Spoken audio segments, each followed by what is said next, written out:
Então, voltamos aqui. Tentamos voltar, né? Na verdade. Estamos com esse problema da internet, mas aqui botar. Já estou chamando o enfermeiro Carlos Eduardo Bolia. Alô, agora foi? Agora foi. Opa! Bom, depois de problema na internet aí, mas eu acho que agora vai. Eu estava falando aqui que é de grande valia, né, essa explanação que você vai fazer, para as pessoas entenderem o porquê do colapso, que todo mundo fala do colapso do sistema de saúde mundial, né? Então, a regulação de leitos é que vai mostrar aonde vai haver o colapso e onde não vai haver. E aqui a gente não vai querer entrar em méritos de se está certo ou errado o que está sendo feito. Nós vamos simplesmente falar como que deve ser feita a regulação dos leitos de forma de manual, né? Vamos dizer assim. E, em primeiro lugar, vamos lá se apresentar, o enfermeiro Carlos Eduardo Bolia. Bom, primeiro, obrigado pelo convite. Eu fico feliz, na verdade, de estar passando um pouquinho da minha realidade, da minha experiência aí para a galera que acompanha o perfil. Vejo que tem tido uma série de lives aí. E eu acho que, como você falou, é um assunto extremamente importante, porque todo dia a gente vê no jornal, porque tá assim, tá assado, vai ficar ruim, vai ficar pior, vai ficar horroroso. Não ouvi nenhuma fala de vai ficar bom até agora, mas infelizmente está acontecendo isso mesmo, né? Eu tentei fazer um caminho aqui para a gente tentar chegar até a discussão efetiva da realidade que a gente está vivendo hoje, mas se alguém quiser fazer uma pergunta aí pelo caminho, fica à vontade. Se eu souber responder, lindo. Se eu não souber responder, tudo bem. Eu vou falar que eu não sei, não tenho vergonha disso. Mas a gente tenta. Primeiro, uma pessoa que está falando que acho que conhece o senhor, que é o Dr. Clair. Ele é do Sul, foi um médico das Olimpíadas, é uma boa pessoa. Não ri não, é sério, rapaz, sério, ué. Foi mundialmente conhecido como o médico que atendeu a ciclista lá depois da chegada. Exatamente. Bom, vamos seguir. Quando eu estava falando, né, quando a gente divulgou sobre essa live, algumas pessoas me procuraram em inbox, perguntando primeiro o que é ser um enfermeiro regulador, né? Porque eu acho que a enfermagem é uma profissão conhecida, só que cada vez mais existem subespecialidades, existem áreas que a sociedade de uma forma geral não conhece, né? E como o Diego acho que falou muito legal nessa introdução, a regulação de leitos, a regulação de uma forma geral, as pessoas não conhecem o termo regulação, mas se eu falar, eu trabalho no CISREG, trabalho com o CISREG, todo mundo já ouviu alguma vez na vida falar sobre o CISREG, né? O que é o CISREG, o que é a regulação? Na verdade, para a gente discutir um pouco esse assunto, a gente tem que ir lá na história da saúde, que eu acho que não só para quem é da área da saúde, mas para quem não é, vale algumas discussões, vale pontuar algumas coisas. Lá quando o SUS foi criado, né, o SUS é um sistema único de saúde, a saúde para todos. E o objetivo do SUS é que as pessoas tenham acesso à saúde. Só que como que esse acesso acontece, né? Existem, obviamente, hospitais que a gente chama de porta aberta, que é com emergência, você bate na porta, eu estou passando mal, e existe um acesso mais controlado, tanto para ambulatório, tanto para transferência de leitos, que é o caso específico que eu trabalho. Existem várias especificações para essa questão do acesso à saúde. O enfermeiro regulador é justamente a pessoa que trabalha diretamente com esse acesso, né? Existem algumas plataformas, alguns painéis que a galera tem visto aí no RJ da Vida, no Jornal Nacional, mostrando, principalmente nos hospitais aqui do Rio, a ocupação dos hospitais por essas telas, e são sequências de tela que a gente trabalha o dia inteiro. Mas bem, quando a gente está, né, falei do SUS lá, que foi criado, só que, na verdade, desde 99, esse acesso vem tentado ser organizado. E aí, quando eu digo organizado, a gente está falando de uma lei de 99. Eu fiz uma colinha aqui porque essa parte ficar decorando lei não é comigo, mas vale o conteúdo, né, que é a Lei 9782, que ela cria a rede de centrais de regulação. O que é essa rede? É justamente isso. A central de regulação é quem está enxergando isso tudo. Tá? Só que essa rede, no começo, ela estava um pouco incipiente. Isso em 99. Em 2003, ou seja, 4 anos depois, a resolução 2102, ela cria o objetivo dessa rede. E qual é o objetivo? Justamente, qualificar o fluxo, facilitar o acesso. Ou seja, eu estou passando mal, para onde eu vou? Eu bato na porta de algum hospital e falo, deixa eu entrar? Infelizmente, a população não reconhece dessa forma, mas, por exemplo, aqui é onde eu moro, eu tenho uma UPA, eu tenho uma saúde da família que cobre a minha região. Então, teoricamente, eu estou falando de SUS, não estou falando de rede privada. Teoricamente, eu passando mal, eu preciso ir para essa área, para essa clínica, para essa unidade que cobre aonde eu moro, né? Aonde eu estou. Então, isso é mais uma das coisas que aconteceu com esse desenvolvimento da parte legal. Em 2005, agora 2 anos... Estou te cortando rapidinho, claro. A população também não entende qual é a função de uma UPA. Só um ganchozinho, que claro. A UPA, na verdade, ela é exatamente uma unidade de pronto atendimento. Não é para as pessoas ficarem internadas ali. Ontem, um amigo meu que acabou de entrar aqui na live me perguntou, mas eu não posso entrar ligar para o SAMU da minha casa e o SAMU levar para a UPA? Não. A intenção da UPA não é essa. A intenção da UPA não é manter um paciente internado ali. É fazer um pronto atendimento, um atendimento rápido, e dali da UPA aí sim ele cair no CISREG e entrar no sistema para você regular ele para um lugar mais específico. Aí vai ser... Aí a gente vai falar da escala de prioridades. Desculpa, pode terminar, desculpa. E aí vai lá de baixo, né? O sistema ele acaba sendo falho porque a própria população não acaba usando de forma adequada, né? Então, isso daí é uma realidade, né? Nós temos que também instruir a população a entender. Não é só falar, o CISREG.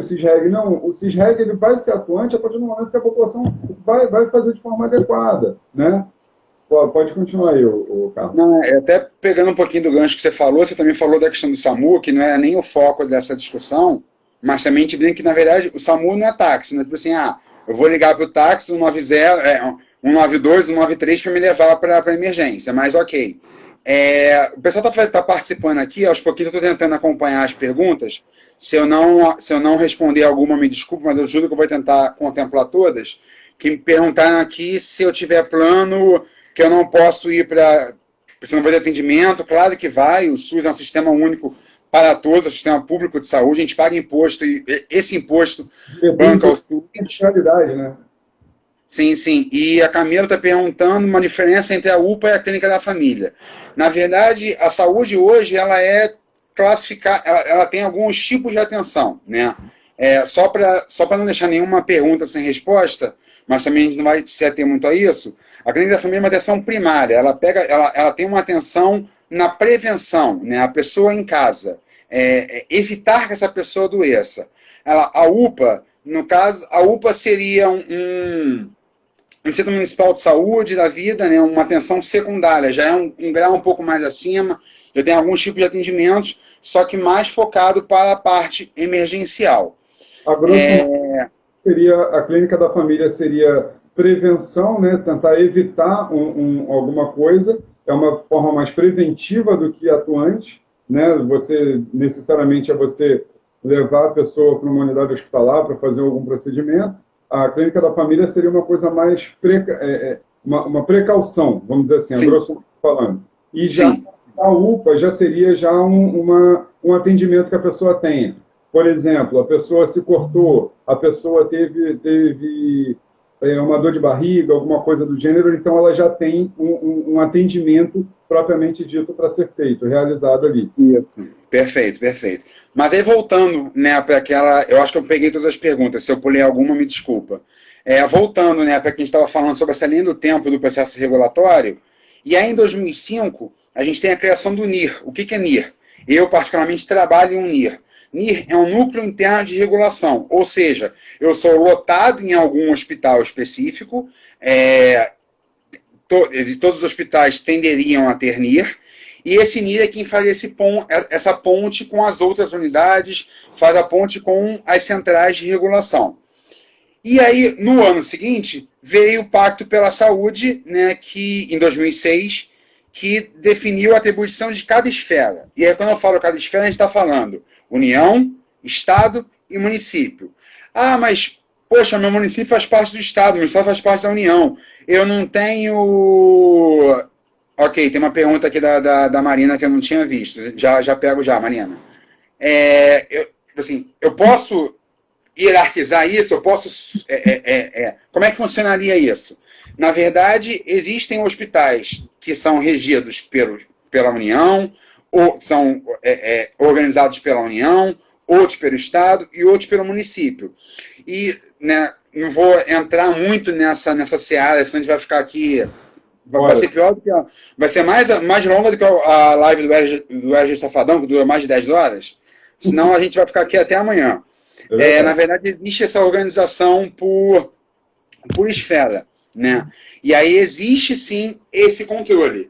Então, na verdade, a gente tem um controle que o município faz. Por exemplo, eu vou falar mais à frente, mas o município está organizando o hospital de campanha para a Covid lá do Rio Centro, e aí tem o hospital que abriu agora ali na Lagoa Barra, que na verdade que é de uma rede privada, que quem está organizando é o Estado. Existem algumas organizações quanto a isso, mas não vou fazer um spoiler aí da discussão. Só para não me perder aqui, que a Marina até fixou aqui para a pergunta. Quem foi, Diego? Foi tua? Obrigado. Essas modernidades, eu estou chegando lá ainda. Então, falta de resolutividade da UPA ou é referência que falta? Marina, talvez falta de capacidade de resolver algumas coisas, mas, na verdade, a proposta da UPA é que resolva tudo. Né? Resolva tudo que dentro de um controle. Eu não posso ter um CTI numa UPA, ou eu não deveria ter um CTI numa UPA.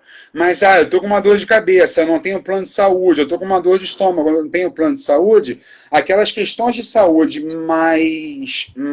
mais simples, né, sim, a UPA que resolveria.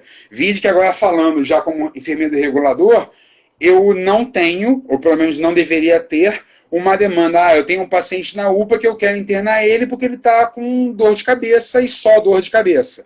Então, na verdade, essas coisas a UPA resolve sim. Espero que tenha respondido, se não respondi, me corrija aí. E aí, vindo para mais recente ainda nessa parte legal, né, que eu acho que é o principal ponto que a gente tem nesse gancho aí com Covid, a gente tem a portaria 1559, que é de 2008, 1 de agosto de 2008, que hoje é a portaria que está norteando o processo regulatório, né? Que é uma portaria que preza. Na verdade, dentre outras coisas, no artigo 8 e 9, eu até botei aqui, ela nomeia o complexo regulador como responsável pelo acesso.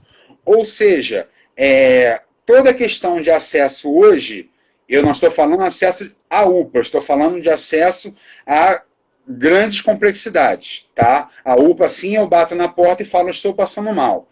É feito pelo complexo regulador. E é por isso que a gente vê na televisão muito o RJ colocando, porque a central está vendo isso, a central está vendo aquilo. Essa central é a central de regulação, que ela enxerga esse mapa todo e vê como que estão as UPAs e como que estão os hospitais. E ela faz justamente essa mediação, ela faz esse ajuste, tentando, né, porque nem sempre é possível, retirar da UPA e colocar nos hospitais de alta complexidade. Então, a portaria 1559, ela preza pelo acesso econômico e integral, todos terem acesso ao sistema de saúde, de uma forma geral. Lembrando, eu estou falando de SUS, tá? E ela preza pela classificação de risco do paciente. E agora a gente liga aqui uma luzinha, um grande asterístico, né? Eu tive um professor na época de escola que ele falava que é um IPC, importante para chuchu, que é a classificação de risco. O que é essa classificação de risco? Justamente, eu tenho uma vaga num hospital, eu tenho um paciente que está com uma dor de cabeça e eu tenho um paciente que está morrendo. Eu acho que, tanto para a profissional da saúde, tanto para o público leigo em geral, é fácil. Obviamente, se for da minha mãe, eu quero que ela tenha prioridade máxima. Óbvio, somos seres humanos, a gente sempre, infelizmente, olha para o nosso umbigo.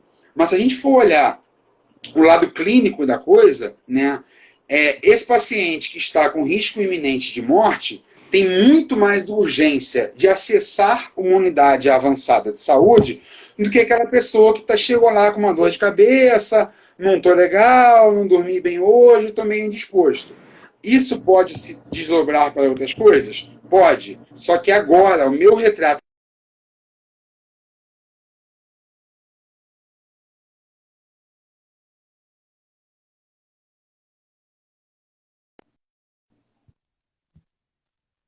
Melhorou, voltou. Aqui para mim, voltou. Foi. Se passa mal de AVC, etc., o SUS está atendendo ou só Covid? Vamos chegar lá. Então, voltando à discussão, né? Então, na verdade, o complexo regulador, ele faz a classificação de risco desse paciente. A gente recebe um mapa, que eu tenho todos os pacientes que estão precisando de vaga, e a gente ranqueia por critérios clínicos. Critérios esses estipulados por lei, estipulados por área de saúde de uma forma geral. Então, acompanhando, foi até aqui? Eu falei algum grego, alguma coisa? Uhum. Bom, se ninguém está reclamando, se ninguém gritou aí, eu acho que a gente pode seguir. Uhum. Andressa, eu não vou te responder agora, mas não esqueci de você não, tá? Até porque o Diego fixou aqui o post para não deixar eu esquecer. André. Tá. A idade está batendo, a gente não está enxergando muito bem. Eu vi o Z do Zona Sul ali, Andresa. Vai no automático. Tá bem, André. Então não esqueci de você, não. Tá. Então, alguém mais perguntou aqui. Tá. A própria Andréia. A gente já chega lá. Então, na verdade, a gente tem essa questão da classificação de risco. Foi? Ok. E aí... Então, eu tenho uma central, né? Voltando, eu tenho a central de regulação, que eu tenho um mapa na frente dela, com todos os pacientes no município do Rio, no estado do Rio. A gente não fala em nível de união, porque eu não consigo controlar isso a nível Brasil, tá? De todos os pacientes que estão numa UPA e precisam ser removidos dessa UPA. Por quê? Voltando à pergunta que a Marina fez. O quadro desse paciente, a UPA não tem condições de tratar. Grande maioria ela vai tratar, mas infelizmente nem tudo é possível. E aí a central, veja, poxa, eu tenho no Hospital da Lagoa, por exemplo, uma vaga de enfermaria. Posso chegar e desovar o paciente lá? Posso transferir o paciente para lá? Não. Por quê? Existe o NIR, como eu falei, né, lá de 2005. O que o NIR faz? É o Núcleo Interno de Regulação. O NIR, ele enxerga o meu próprio hospital, por exemplo, o Hospital da Lagoa. Acho que estou falando demais. O Hospital da Lagoa. O Hospital da Lagoa vagou um leito na enfermaria. Ok. Poxa, eu quero transferir um paciente para lá. Mas será que esse leito da enfermaria que vagou não é um leito que estava sendo esperado por um paciente que está estável no CTI, que eu tenho muito mais urgência de esvaziar um leito de CTI, ir para a enfermaria e vagar esse leito de CTI para a rede? Então, na verdade, unir, né, de cada instituição, faz esse tipo de controle, faz esse tipo de acompanhamento. Foi? Então, eu como UPA, apesar de eu ter acesso a essas plataformas e saber que existe um leito vago, eu não posso colocar o paciente embaixo do braço, bater na porta do Hospital da Lagoa e falar: Hospital da Lagoa, interna. tem uma central que faz isso. E como que a central sabe que esse paciente precisa de transferência? Aí a gente volta ao CISREG, SER, eu tenho algumas plataformas que trabalham com isso. A unidade, né, a UPA, por exemplo, que está cuidando desse paciente, faz um relatório médico na plataforma e eu coloco para a central. E aí a central vê aquele saco de pacientes, aquele ninho de pacientes inteiro, organiza quem está mais urgente ou não um atendimento e regula, controla, né? É uma central de regulação, ela organiza esse processo de retirada da UPA e transferência para o CTI. Antes de avançar, ficaram duas perguntas aqui para trás, deixa eu só voltar aqui para não deixar ninguém responder, calma aí. Deixar ninguém sem resposta. Se passar mal de AVC, o SUS está atendendo ou só a Covid? A gente vai especificar, mas sim, o SUS está atendendo. Em momento Como? Em momento algum, o SUS deixou de atender pacientes corriqueiros. O que seria pacientes corriqueiros? O que não são do Covid. Seria facada, seria AVC, seria tiro, seria acidente de trânsito. Nós continuamos atendendo de forma normal. E temos agora as equipes específicas para o Covid-19. Né? Então, assim, o SUS meio que se desmembrou em dois. Hoje em dia, nós estamos desmembrados em dois. Existem equipes específicas para atendimentos normais e corriqueiros, que são dos hospitais, normalmente porta aberta, né? Que é o Ailson Souza Aguiar, é o Miguel Couto e por aí vai, e o Lourenço Jorge, e são hospitais porta aberta. Eu não estou priorizando se é estadual, municipal ou federal, estou só falando de hospitais que são portas abertas. Mas continuamos atendendo normalmente, sim. Não deixamos de atender em momento algum. Que tem a mídia, de vez em quando, fala isso daí, que parou-se de atender para somente ficar com Covid-19. Isso é uma inverdade. Não deixamos de atender em momento algum. Tá? Pelo contrário, inclusive, André, só para eu ir na ordem, que eu não me perder, a Andressa está colocando que o marido dela passou mal em casa, ela chamou o SAMU atendeu em casa e não precisaria ir para um hospital. Sim, que bom, né? Que bom, inclusive, que a gente tem uma equipe de SAMU preparada para fazer esse tipo de atendimento, até porque saiu recentemente, né, nos jornais e tudo mais, que pacientes com problemas cardíacos estão evitando ir para as emergências com medo do Covid. A gente vai até entrar nessa discussão daqui a pouquinho, mas isso é mais uma forma da gente evitar lotar as UPAs da vida, as emergências da vida. Deixa eu só correr aqui um pouquinho mais. Tem que priorizar a Flalu 26. Tem que priorizar, sim, está certo. Se o score for igual, qual é a escolha? Marina, aí você me pegou. Você fez pergunta de vestibular aí. Se o score for igual, qual é a escolha? Não sei te responder. Se o score for igual, qual é a escolha? Por mais que o score seja igual, tem sempre aquele critériozinho de desempate, né? Por exemplo, eu tô falando, tá? Assim, eu tenho dois pacientes com problema cardíaco, um com uma frequência de 60, outro de 59. 59 está pior. O score está igual, mas tem alguma coisa para a gente tentar desempatar essa... Está saturando a 99, outro está saturando a 98, então, bicho. 98 uma vez. E por aí a gente segue. Covid surpresinha, não... a Zoraide está... Só para você fazer uma pausa. Sabe quando você divulga a live? Você vai ver algumas pessoas assim que você fala, tô convidando, mas se a pessoa aparecer, eu vou ficar nervoso. Pronto, fiquei nervoso agora. Zoraide foi minha professora na faculdade e qualquer coisa que eu fale aqui, se tiver errado, ela vai me dar depois de expor inbox, mas vamos lá. Sim, tem Covid surpresinha. Não recebemos EPI e recursos adequados para a Covid. Inclusive, porque na verdade a Zoraide fez uma fala aqui embaixo, muito legal, que os hospitais e os institutos federais, nesse momento de pandemia, tinham se comprometido em esvaziar as unidades que receberiam Covid.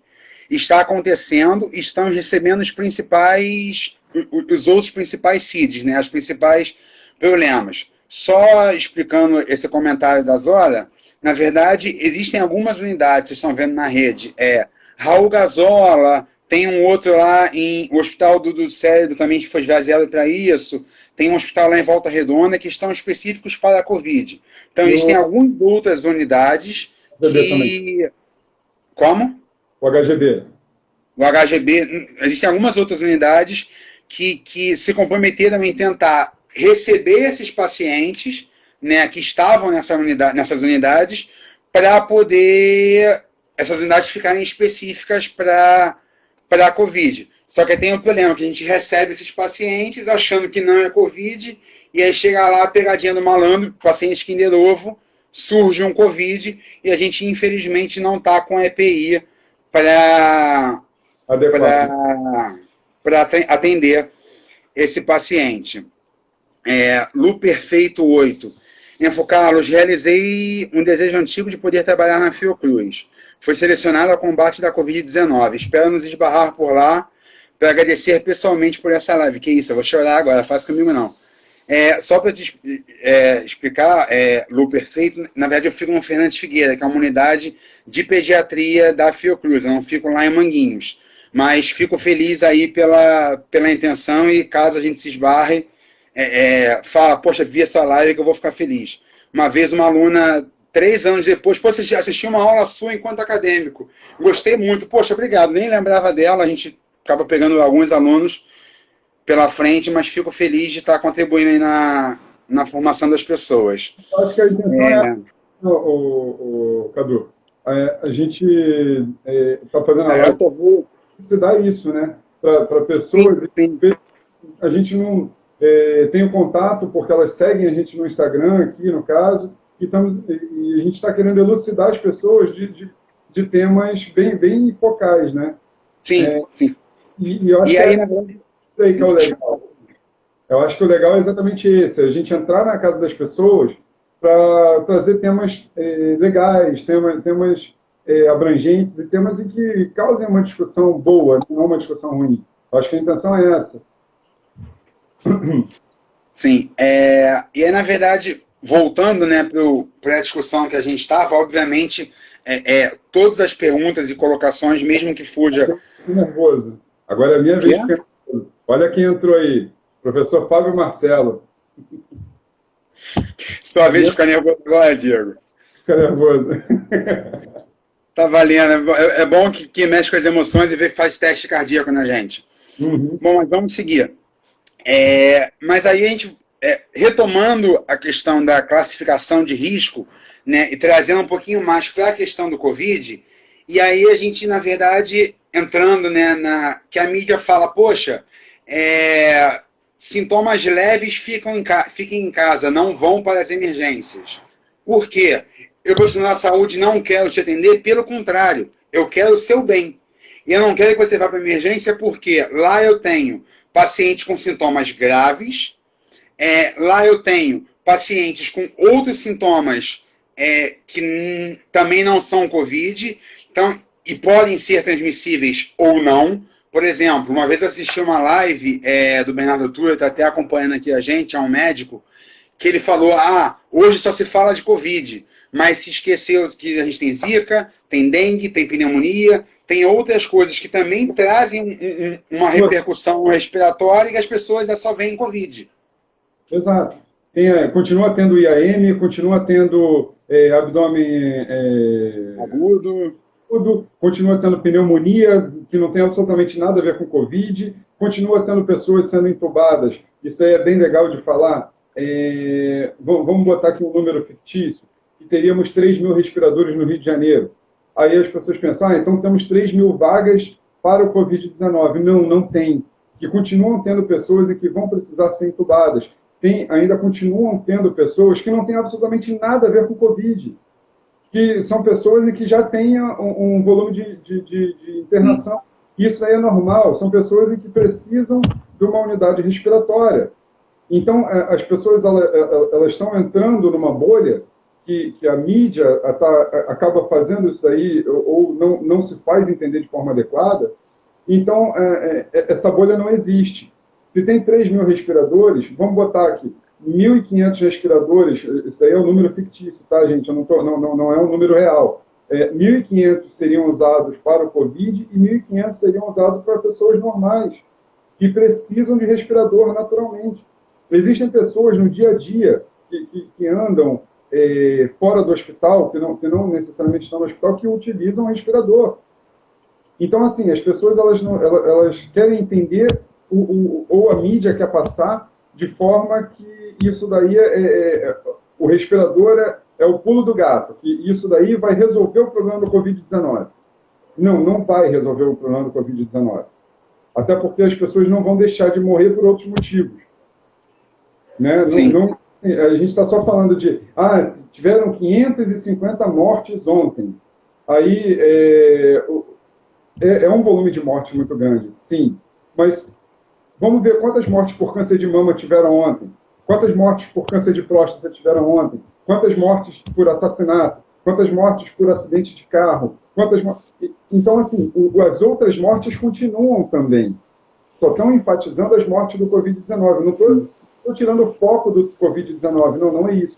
Mas eu acho que a gente tem que também enfatizar que as mortes continuam acontecendo dos outros motivos.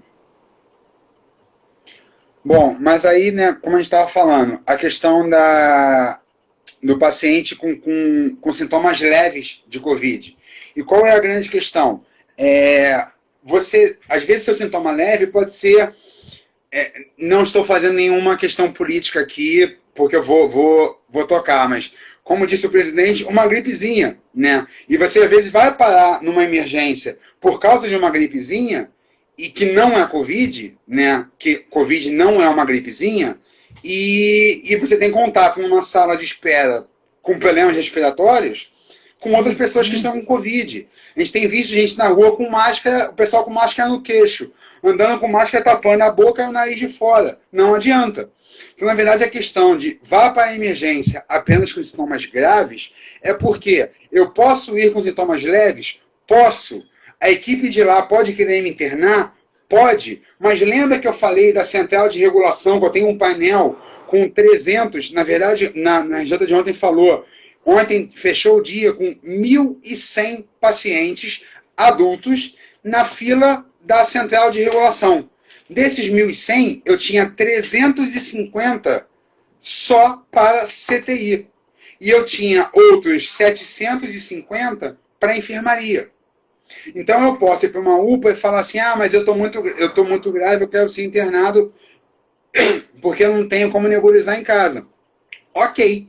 Mas a prioridade, eu tenho 350 pessoas que precisam de um CTI, que precisam de um ventilador, que precisam de cuidados muito mais intensivos, e que na hora em que a gente vai ver essa hierarquização, desculpa, você vai ficar, entre você ficar 5 horas na UPA esperando alguma coisa e 5 horas em casa, por favor, fique em casa.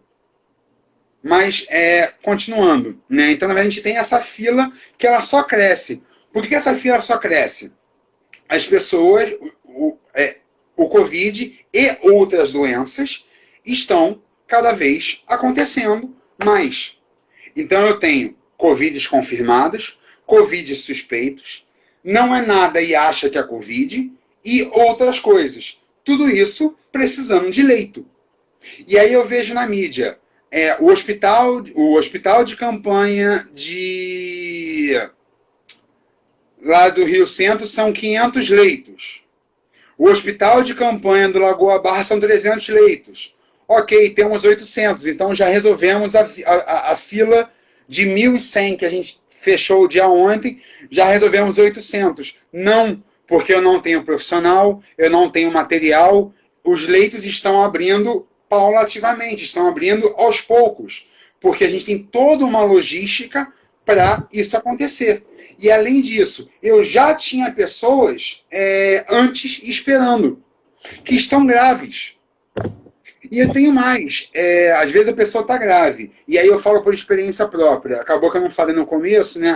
Hoje eu sou doutorando e a minha E a minha tese é justamente sobre o acesso a leito de CTI pediátrico. E eu estou fazendo uma análise das solicitações de leito de CTI pediátrico. Não agora na época de Covid, senão eu ia estar surtando. Eu já comecei antes. E a gente tem pedidos de CTI que vem assim, paciente grave precisando de oxigênio. Ok. E eu quero um CTI, eu preciso de um CTI para ele. Ok. E aí vem aquela pergunta lá de cima. Poxa, entre o paciente grave precisando de oxigênio e o paciente grave com medicação isso, com essa sinal vital, com isso, com aquilo outro, desculpa, você não vai ter prioridade nesse leito porque a pessoa que regulou esse paciente, a pessoa que relatou o quadro desse paciente, não soube vender o seu peixe. Né? Porque a equipe que está na central, ela não está vendo o paciente. A gente enxerga o paciente pelo relato. Então, quanto mais informações, melhor, para facilitar essa hierarquização, essa classificação do paciente e, consequentemente, aquelas pessoas que têm mais urgência de um leito, terem esse leito regulado. Mas só para a gente fechar aqui esse roteiro, né, que a gente está falando sobre esses hospitais que estão abrindo, poxa, então eu posso, malandramente, sou carioca, né, carioca é um bicho malandro, bater na porta do hospital de campanha, já que eu estou com sintomas graves, não. Está sendo muito, isso está até legal na mídia, a gente pode ter que falar 1000 problemas na mídia, mas ela está sendo clara com isso. Os hospitais de campanha não têm emergência. Não são chamados de porta aberta. Todos os leitos, tanto leitos de CTI quanto leitos de enfermaria, nos hospitais de campanha são entregues à central de regulação. No hospital de campanha do Rio Centro vai ser para a central de regulação municipal e o hospital de campanha do Lagoa Barra da central de regulação estadual. Tem outros hospitais de campanha, tem o da Fiocruz, tem o do Maracanã, alguns que estão em caminho aí, mas eu não sei entrar na seara de quem vai regular esses leitos. Mas tem toda uma questão de, quem está regulando, 2, quantos leitos estão disponíveis, né? Porque, retomando o que eu falei, eu como NIR, eu não trabalho no hospital de campanha, eu trabalho no hospital perpétuo. E eu preciso falar, central, meu leito está disponível para você. Se eu não digo, central, me mande algum paciente, a central vai ver lá o meu painel. Eu tenho 5 leitos vagos. Eu queria muito esses 5 leitos vagos. Mas eu não posso tirar ninguém da UPA e colocar lá. Por quê? Porque quem está controlando internamente não me disse, o leito está livre para você, faça o que você quiser. Além disso, a gente ainda tem a questão de ambulância, que não é nem o pauta na nossa discussão. Já teve reportagem de pacientes que conseguiram leito, só que passaram horas na UPA esperando uma ambulância para transferir para o leito. Né? Cadu, o Fábio Marcelo falou aqui, eu afixei, né, que a mídia fala que nos parece que os respiradores, a necessidade deles pelos pacientes começou depois do Covid. A gente já até comentou isso daí agora há pouco, mas isso daí, infelizmente, é uma inverdade. Né? A questão do respirador já é antiga, já tem problemas, a Marina até falou isso mais cima. E agora tem esse daqui também, o Paulo Marcelo também falou aqui, sem dizer as pessoas que têm doenças graves e estão morrendo por medo de ir ao hospital. É o que você estava falando, né? Que as pessoas estão com medo de ir ao hospital porque achando que a gente não está atendendo, ainda tem isso também, né? Morrendo em casa ou no trajeto do hospital, ou quando chega não dá mais tempo. Isso é verdade, Fábio. Infelizmente, as pessoas, a mídia, às vezes está sendo muito, muito cruel nesse sentido, porque parece que nós não estamos mais atendendo outros casos, mas continuamos atendendo todos os casos, né? O que a Rebraensky falou ali? A Rebraensky é a rede de segurança do paciente, tá, o caso da... Tem uma... Quando você está catando aí, tem uma fala aqui da... Desculpa, da Lu Perfeito... Não, é do Lu Perfeito, né? Porque a foto... Bom, por conta dessa quarentena, muitas pessoas com outras comorbidades têm piorado por vários motivos. Tenho receio que o colapso aconteça antes da hora. Vocês acham que temos como fugir dele? Pergunta de vestibular, né? Pergunta de vestibular essa. A gente está trabalhando para isso, né? Inclusive, na semana passada, teve uma ordem para os hospitais federais que tinham que ceder os leitos. Foi até uma fala que a Zoraide fez mais acima, que tinham que ceder os leitos para a Covid. Né? Eu acho que o colapso, infelizmente, a gente já chegou nele. Porque todos os dias a mídia fala, a gente está com 100% de ocupação, 90% de ocupação. É uma taxa de ocupação que, considerando o padrão de normalidade, é uma ocupação muito alta e é uma ocupação que eu já diria que já é um colapso. Eu tenho medo das pessoas acharem que o colapso é 100%, porque na hora que for realmente 100% de tudo, desculpa, Neguinho, não vai dar certo não. Porque o último apaga a luz, por favor.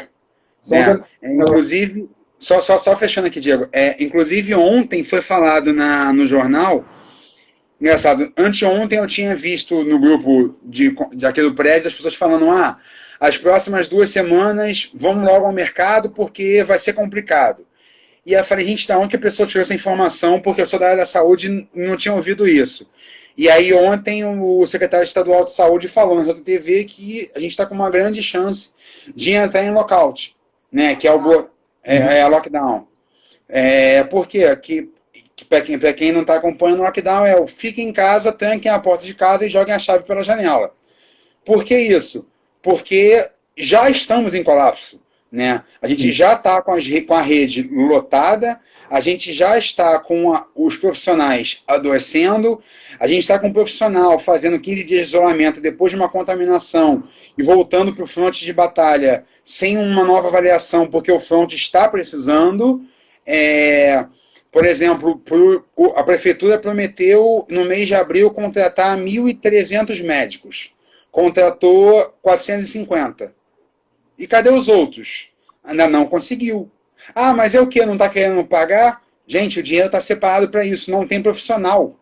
Ou quem tem, não está com tempo mais. Eu saio de um, vou para outro, saio de outro, vou para outro. Eu conheço gente que está fazendo 3 dias em sequência. Infelizmente, está trabalhando assim. No meu caso, eu estava no front, eu estava fazendo isso tudo e eu tive problema no ombro. Eu tô de licença médica por causa do meu ombro. Não sei se vocês conseguem ver, mas eu estou com o meu ombro imobilizado. Eu tive uma lesão no ombro decorrente da quantidade de trabalho que foi exercida. Então, os profissionais que estão ali estão acabando adoecendo, e não estão adoecendo por causa do Covid só, não. Não é só aquela questão de falta de EPI, isso aí já foi. Isso aí a gente já está resolvendo. Sempre houve falta de EPI, sempre houve essa problemática, e agora a mídia está querendo usar isso daí como desculpa. Tá? Nós sempre trabalhamos de forma adequada, para os outros e inadequada para a gente, mas sempre deu certo. Mas eu não estou nem falando disso. Os profissionais que estão na linha de frente, eles estão adoecendo por outros motivos. A quantidade de profissionais que estão sendo afastados por outros motivos que não são Covid-19 é absurda. E eu posso me enquadrar nesses. Eu estou 21 dias parado por causa do meu ombro, porque eu fui fazer manipulação de paciente. Então, assim, é meio complicado isso daí. Né? A Rebranche falou aqui também, Cadu, só um adeno, a gente estava falando da questão do colapso. O Brasil, isso daí é uma notícia bem interessante que eu li antes de começar isso daí do Covid e tudo. O Brasil, por si só, já é um local, um dos maiores centros de CTI do mundo. Tá? O maior número de leitos com respiradores no mundo, um dos maiores. Tá? E isso daí eu estou falando não só de rede pública e rede privada. Eu estou falando dos dois casos.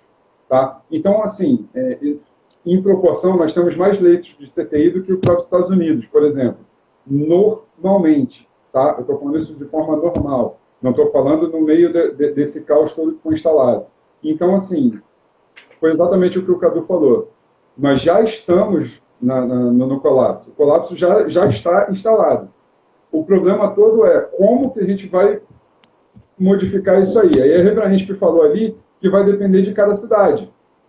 Cada cidade, porque são diversos cenários diferentes. E aí eu vou dar um exemplo de Curitiba, que um amigo meu está lá e falou comigo que o governador de Curitiba, não entrando em meios políticos de novo, só para deixar isso claro, ele, antes de começar isso tudo, quando estava na China, ele já comprou não sei quantos respiradores, já fez tudo, e ele está com um índice de Covid-19 muito baixo, lá em Curitiba, e quando tem alguma coisa, ele está com leitos disponíveis. Foi uma estratégia que ele utilizou que deu certo. Agora, não dá para a gente chegar e falar que isso daí é uma estratégia correta ou errada. Cada um fez de uma forma diferente, né? E cada um está tentando fazer o seu melhor. Ninguém está querendo sacanear a população. Pelo contrário, até porque isso daí é uma doença que não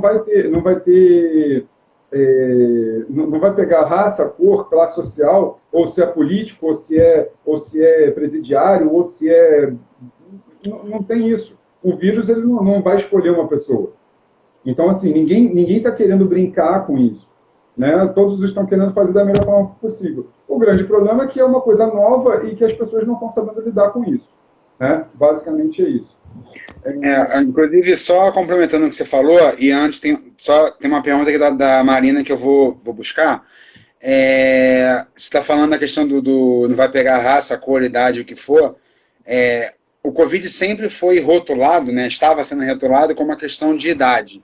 E agora já tem alguns pesquisadores que estão dizendo que é uma doença que está buscando um pouco de classe. É uma doença da renda, porque a gente tem toda uma questão social. Falando aqui no Brasil, é uma questão de renda, infelizmente. Porque a gente tem toda uma questão da classe social, de pessoas que moram aglomeradas, e isso facilita a transmissão. E aí, na hora que a gente está falando em raça, ainda não está detalhado isso, mas a estatística diz que aqui no Brasil ela é muito mais, acomete muito mais pessoas de raça branca e raça parda, que os negros é um percentual, apesar de ser uma população de negro enorme, poucos negros estão sendo acometidos com Covid. Ou seja, na verdade é uma coisa que ninguém sabe ainda. Tem várias revistas científicas que pararam o seu editorial porque elas estão focadas em Covid. Elas estão montando publicações só para Covid, porque ninguém sabe ainda de nada. A Marina perguntou aqui acima, quando eu falei da questão do relatório, né, das unidades que estão com o paciente vender o peixe da gravidade do paciente, se o relatório não é padrão para fazer o ranking. Infelizmente não, Marina. Existem alguns campos fechados, né, chamam de checkbox, que dizem sim, não e afins, só que tem uma grande quantidade de campos abertos, que ali é a hora do marketing, né, que ali você escreve o que o seu paciente tem. Porque, por exemplo, faz amina, sim ou não, ok. Só para os leigos que estão acompanhando, a amina é um tipo de medicação. Faz amina, sim ou não, ok. Mas qual amina, qual dose? Isso tudo está entrando nessa área do venda ao seu peixe. Então, eu, como profissional da ponta, eu digo qual é o risco do meu paciente, qual é o padrão do meu paciente. Mas lá dentro da central, de acordo com o que está escrito, isso é novamente ranqueado. Deixa eu ver se tem mais alguma. A Lúcia, a Flalu 26, ela perguntou sobre a cloroquina. Lúcia, a cloroquina está sendo usada sim, o Ministério da Saúde preconizou, tá? O uso da cloroquina, junto com a azitromicina, e dependendo da situação, se ele não fez o teste para H1N1, está sendo usado também o Tamiflu. Agora o Tamiflu parece que está faltando em todas as unidades, né? Pelo que eu fiquei sabendo hoje. Mas eu tenho, desculpa, uma amiga minha, além da live, me mandou uma mensagem uma vez naquela de, o marido de uma amiga da amiga da amiga saiu da UPA com essa prescrição. Comprei tudo e não acho Tamiflu. Aonde que eu consigo achar? E aí eu vim descobrir depois no grupo da faculdade que está em falta geral e tem alguns pontos específicos que você tem que ligar para esse lugar e tem toda uma burocracia para ser respondida para te darem o direito a comprar o Tamiflu. A Zoraide fez um comentário aqui embaixo, eu não vou entrar no mérito do hospital que ela trabalha, mas temos 120% de ocupação. Unidade de pediatria e CTI pediátrico já viraram unidades de Covid. É a realidade que a gente está vivendo, infelizmente. Só concluindo, e a cloroquina e a hidroxicloroquina, mas a azitromicina, ela está sendo usada sim, é preconizada pelo Ministério da Saúde sim, porém, isso daí está sendo utilizado como última escolha, tá? Não é primeira escolha, só para deixar isso bem claro. E a Lúcia também falou sobre respiradores, que o Brasil tem condições de fabricar respiradores muito mais baratos do que a gente está comprando. Concordo, Lúcia, o grande problema é que ela tem que ser chancelada pela Anvisa e por alguns órgãos. E aí bate numa questão que a gente não quer entrar, que é a questão política, né? E tem muito... A gente conseguiria, sim, fazer isso daí, mas aí tem uma série de especificações, uma série de situações em que a gente teria que entrar ali para chancelar o aparelho, tá? É um pouquinho mais complicado. Só puxando um pouquinho a sardinha aqui para o nosso lado, Diego, o Neise Tuber fez uma colocação aqui: há 43 anos de medicina nunca vi um médico ganhar 15 mil. E agora o CFM disse que querem importar médicos. Neise, Ele é meu tio. Aumentando um pouquinho... Como?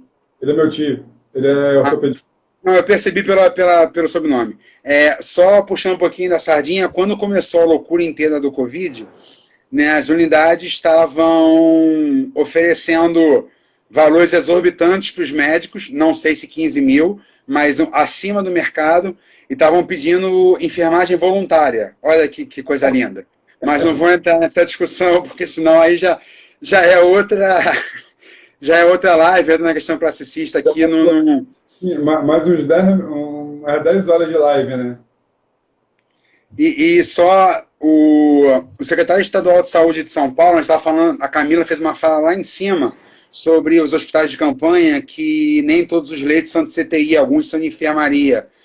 O secretário estadual de saúde de São Paulo fez uma fala, acho que tem 3 dias, uma estatística que eu não tinha, que na verdade ele consegue um paciente Covid, né? A gente tem a janela de 15 dias, só que um paciente Covid de CTI, ele está ficando em média de 15 dias no CTI. Ou seja, ele tem uma rotatividade de 2 pacientes mês por leito de CTI.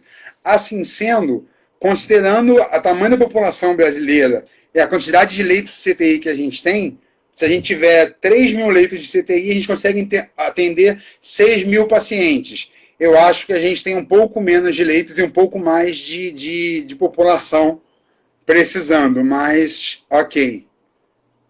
Uma idosa de 101 anos se recuperou, eu vi isso no jornal, fiquei emocionado. Empresas brasileiras podem fabricar... Qual é o protocolo que estão usando em todos os hospitais? O protocolo de tratamento, eu não sei te responder. Ou o protocolo para regulação? O protocolo aí é mais fácil eu que estou na linha de frente. O protocolo, cada hospital vai utilizar o seu protocolo, tá? Isso daí vai mudando de acordo com o que está acontecendo. Como a gente estava falando, como é uma coisa muito nova, o Covid é uma coisa muito nova, então, assim, os protocolos eles vão sendo alterados realmente, sempre visando o bem-estar e o melhor atendimento ao paciente. Então, às vezes, uma coisa que semana passada estaria sendo feita, essa semana não está sendo feita mais. Então, o protocolo ele vai se alterando e vai se ajustando, tá? Isso daí vai depender de cada unidade. Quanto à importação, é mais negócio. Agora, os importados têm a Anvisa... E também é um conteúdo que eu não sei te passar, mas certamente os importados têm algum reconhecimento dos seus países, alguma chancela dos países fabricantes. Aí não fala achismo meu. Mas... Só te cortando, Cadu. Eu sei porque eu tô em negociação de alguns respiradores também, porque, não sei se vocês sabem, mas eu tenho também um braço que eu trabalho com a medicina em casa, né, que é a Prestoenf, a empresa em que eu trabalho, e a gente está negociando. Então, sim, os respiradores que estão sendo trazidos da China para cá não são qualquer respiradores. São respiradores com especificações da OMS e, consequentemente, os respiradores com especificações da Anvisa. são algumas marcas e patentes que têm que ser usadas naquela situação. Não pode ser qualquer respirador, não, tá? Para mim, o Cadu também é da antiga, então ele também vai conhecer. Para mim, o melhor respirador que existiu até hoje foi o Bird Mark 7. Mas tudo bem. Para de denunciar a idade, Diego. Bom, vamos ver se tem mais.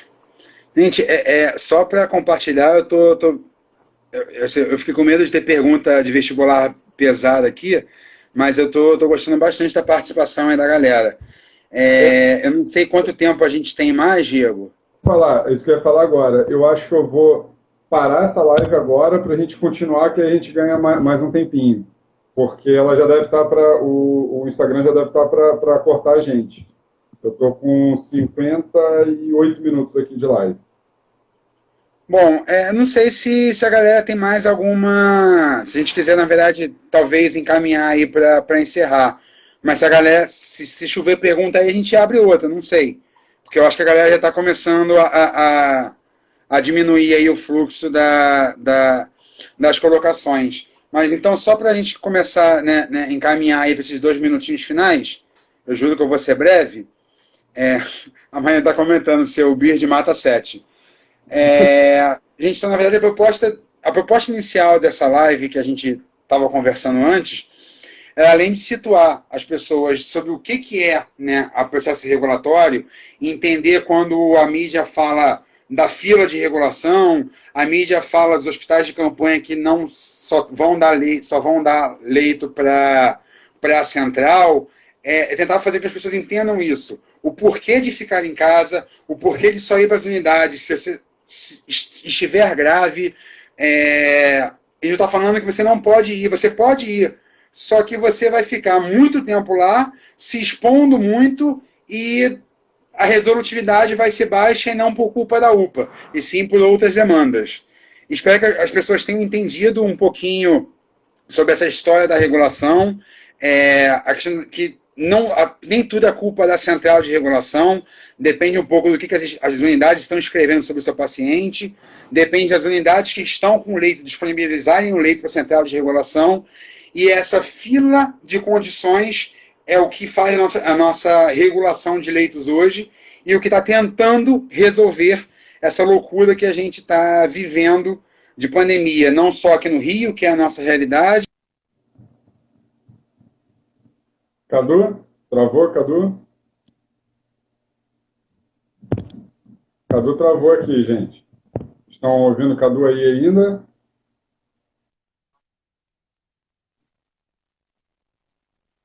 Eu acho que todo mundo já chegou o Covid, infelizmente. Só porque você falou, começou a chover pergunta aí, ó. Bom, se o pessoal quiser, a gente abre outra, não tem problema não. Fogo no parquinho. Só respondendo ao meu tio, né, o Ney, eu também acho que o protocolo deveria ser único, tá? Mas infelizmente não é o que acontece. O protocolo ele não é único, e o protocolo não se faz presente às vezes em alguns casos, infelizmente.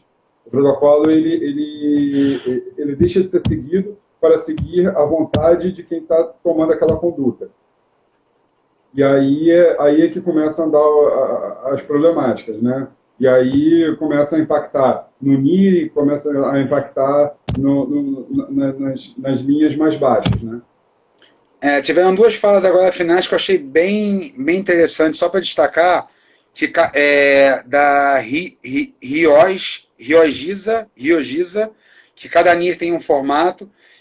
Infelizmente, existe um padrão, só que sim, cada um faz um pouco a sua identidade, né?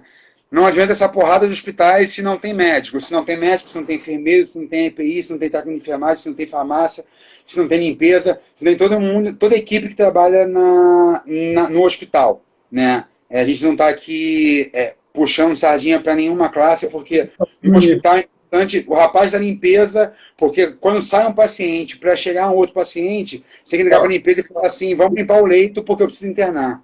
Cadu, vai acabar em 20 segundos. Gente, olha só, eu vou terminar essa live aqui e vou abrir uma outra para a gente continuar a discussão, tá bom? Te aguardo aí, Cadu. Tamo junto. Valeu.